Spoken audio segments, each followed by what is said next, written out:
Djilali pour Tennis, la famille, j'espère que vous êtes en forme. Aujourd'hui, bienvenue dans cette nouvelle vidéo. Dans cette vidéo aujourd'hui, on va parler d'un sujet que vous m'avez demandé sur Instagram, à savoir, salut Djilali, comment on peut s'inspirer de Nadal au niveau de son mental, au niveau de sa capacité de résister. Et dans cette vidéo, du coup, je vous ai préparé 4 conseils qui, moi, je me suis inspiré du coup de ce que j'ai vu de Rafa pour vous donner du coup ces 4 conseils qui vont vous aider dans votre tennis à progresser et être meilleur en match. Si tu es nouveau sur cette chaîne, n'hésite pas à t'abonner. On est de plus en plus nombreux, ça me fait super plaisir, ça me permet de vous faire encore plus de vidéos et de vous apporter des conseils pour progresser au tennis. Je m'appelle Djilali, je suis entraîneur diplômé d'État et dans cette vidéo et sur cette chaîne aussi, vous allez retrouver beaucoup de conseils sur le tennis, l'alimentation, le physique, le mental et plein d'autres choses. Donc premier conseil déjà pour s'inspirer du mental de Nadal, ça va être déjà d'arriver sur le terrain au moment du match dans un état second. Alors, ce que j'entends par état second, tu vas arriver sur le court, tu dois être physiquement prêt, au niveau de l'œil tu dois être prêt et surtout tu dois être mentalement prêt et ça c'est très important.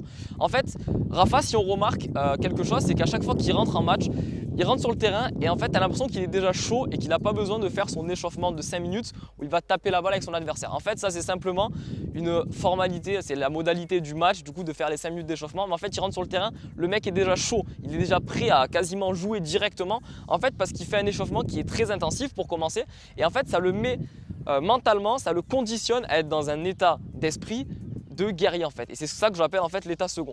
On peut observer par exemple à l'US Open 2019 dans les coulisses avant son 8e de finale contre Marin Cilic, on a pu le voir s'échauffer en faisant des séries de chaises enchaînées avec des shadow tennis donc en coup droit et en revers avec une très grosse intensité et en fait ça a pour but de le mettre dans un état second et de le préparer mentalement pour le match à venir et à le mettre vraiment dans cet état de combattant en se disant je suis prêt à rentrer sur le court, je suis prêt à livrer le meilleur match que je puisse donner et en fait ça c'est super important. Donc conseil numéro 1 déjà, arrive déjà très échauffé et quasiment dans un état second au niveau de ton mental. Le conseil numéro 2 qui va t'aider à avoir un mental un peu comme Rafa, ça va être de jouer dans un match de tennis ce qu'on appelle le point par point.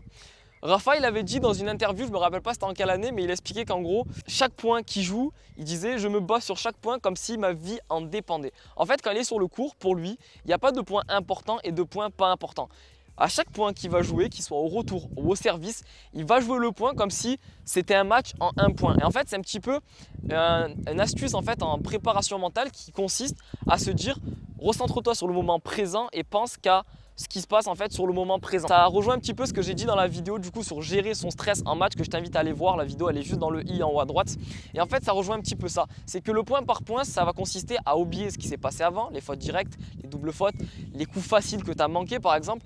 Et ça va te conditionner dans l'état d'esprit que chaque point est important. Chaque point que tu vas jouer, que tu vas disputer est important. Rafa c'est un petit peu sa façon de penser et c'est pour ça qu'il est mentalement super difficile à affronter et que tous ses adversaires en général le redoutent parce qu'ils savent que c'est un mec qui ne lâchera jamais le morceau, même à 0-0 ou à 1 partout, à 15A, ils savent que s'ils veulent gagner un point, il va falloir s'accrocher et il va falloir s'arracher.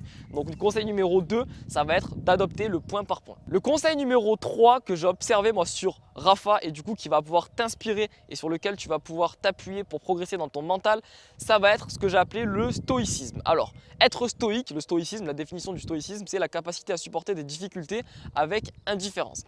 Par là, j'entends que en fait, tu dois être sur un terrain de tennis, ne pas réagir à la même manière si tu perds un point que si tu gagnes un point. Si tu gagnes un point, c'est normal que tu t'encourages. Mais par contre, si tu gagnes un point, tu dois avoir la capacité mentale de ne pas réagir de manière négative à ce point. C'est-à-dire qu'en fait, tu vas te dire j'ai perdu ce point et en fait tu dois te forcer à réagir le moins possible. Ça j'ai un petit exercice pour toi lorsque tu vas t'entraîner par exemple en sparring avec un collègue à toi, que tu vas être en préparation de tournoi que tu vas jouer. Je veux qu'en fait vous vous forciez, vous vous dites avant l'entraînement on va se mettre dans la gamme, on va se mettre en situation de point. À chaque fois qu'il y a un signe d'énervement, donc un signe d'énervement, je sais pas, ça peut être, je sais pas, tu cries putain, tu cries ça me saoule, voilà, un signe d'énervement, vous allez vous donner des gages physiques, tout simplement, vous allez vous dire, à chaque signe d'énervement, ben, ça va être à la fin de l'entraînement, 20 pompes ou 30 pompes, ou je sais pas combien, ou des squats, ou des burpees, ce que vous voulez, libre à vous d'imaginer un petit peu des gages un petit peu physiques, et en fait, ça va te forcer à chaque fois à ce que si tu perds un point, tu aies un langage corporel, donc un body language, comme on dit en anglais, qui soit le plus neutre possible, qui montre rien à ton adversaire. Rafa, on peut l'observer que la plupart du temps qu'il perd des points, c'est extrêmement rare qu'on le voit extérioriser sa colère, extérioriser son mépris du point ou sa déception. C'est très rare qu'on le voit réagir de manière négative. On le voit souvent s'encourager, serrer le poing, crier vamos, mais on le voit très rarement faire des haussements de sourcils ou montrer qu'il est déçu. Et ça, c'est une grande force chez lui. Et il avait dit dans une interview, j'ai trouvé cette phrase très intéressante: quand tu joues mal, quand tu as des problèmes, quand tu as des douleurs, tu dois toujours garder la bonne attitude. Et en fait, ça rejoint un petit peu ce que je t'ai dit, c'est-à-dire que même lorsque tu n'as pas forcément le résultat que tu veux dans le point ou dans le match, tu dois rester de marbre. Donc c'est ce qu'on appelle être stoïque. Donc ça va être le troisième conseil. La dernière phrase à retenir, c'est que il faut ne pas être frustré quand les choses se passent mal. Ça aussi, c'est une phrase que Rafa a dit. Donc même quand ça se passe mal dans un match, tu ne dois pas montrer ta frustration et tu ne dois pas être frustré. Tu dois simplement te dire: c'est ok, j'ai fait une faute, je passe au point suivant, et à rejoindre le point par point qu'on a dit juste précédemment. Et enfin, le quatrième conseil qui va t'aider à avoir un mental un petit peu comme Rafa, ça va être la vulnérabilité. Alors là, tu vas pas comprendre, tu vas me dire: mais attends, t'entends quoi par vulnérabilité? En fait, la vulnérabilité, Rafa, il avait dit une phrase qui était intéressante aussi, que j'ai noté, que j'ai trouvé ça super pertinent.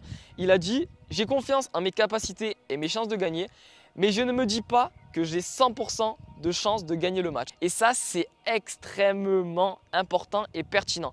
En fait, dans cette phrase, Rafa, ce qu'il veut dire, c'est que lorsqu'il va rentrer sur un cours, peu importe contre qui il va jouer, il sait qu'il peut perdre. C'est limite, il rentre sur le cours et il va se dire presque mot pour mot: je pense gagner ce match, mais je suis capable de le perdre également. Et en fait, se mettre dans cet état d'esprit de je rentre sur le court mais je suis capable de perdre ce match peu importe contre qui tu joues, en fait ça le met dans un état d'esprit encore plus de guerrier, où il doit se dire qu'il doit se batailler encore plus peu importe l'adversaire qu'il a en face, parce qu'il sait qu'il a des chances de perdre. Et en fait ça, chez nous, et je vais parler même moi à mon niveau, on a tendance à se dire, quand on joue un mec qui est moins fort que nous au niveau du classement, on a tendance à se dire: ah, c'est bon, le mec, je vais lui mettre 2 bulles, je vais lui mettre 2 sets, il est facile, j'ai pas besoin de forcer. Alors qu'en fait, Rafa pense tout l'inverse. Et en fait, c'est ça qui fait sa force par rapport à des joueurs amateurs en termes mental. La force entre les joueurs de haut niveau, donc je prends l'exemple de Rafa, et les joueurs amateurs, donc même qui sont en seconde série, c'est qu'en fait, le mec en seconde série, il va jouer un mec qui a 3-4 classements de moins, il va se dire ça va être facile. Alors qu'en fait, Rafa, il peut jouer contre le 120e joueur mondial,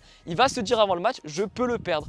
Et moi, j'aimerais mettre un mot à côté de la vulnérabilité, c'est en fait l'humilité. Et en fait, c'est simplement une leçon de vie que tu vas retrouver dans le tennis ou que tu vas retrouver en dehors. C'est qu'en fait, tu ne dois jamais prendre de haut et manquer de respect donc avant le match à n'importe qui que tu vas te retrouver en face de lui sur le terrain. Tu peux perdre contre tout le monde. Et j'ai envie de te dire aussi, tu peux gagner contre tout le monde. Tout dépend de ton mindset, tout dépend de ton état d'esprit.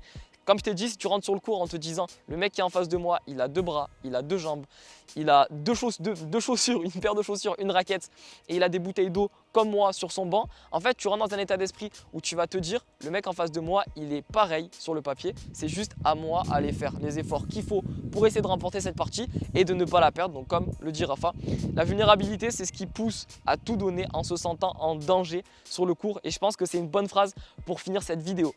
J'espère sincèrement qu'elle t'a plu. Moi, en tout cas, ça m'a fait super plaisir de trouver vraiment des conseils pertinents qui peuvent t'aider dans ton mental, dans ta façon d'approcher un match aussi. Je sais que c'est la période des tournois où tu vas sûrement matcher cet été. Donc voilà, utilise ces 4 conseils pour être performant sur le terrain de tennis et ne pas te laisser bouffer par le stress, ne pas te laisser bouffer aussi par la prétention lorsque tu rentres sur le court.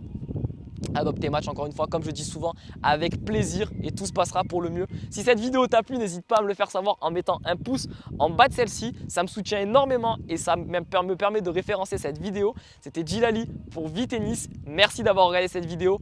Prenez soin de vous. Ciao.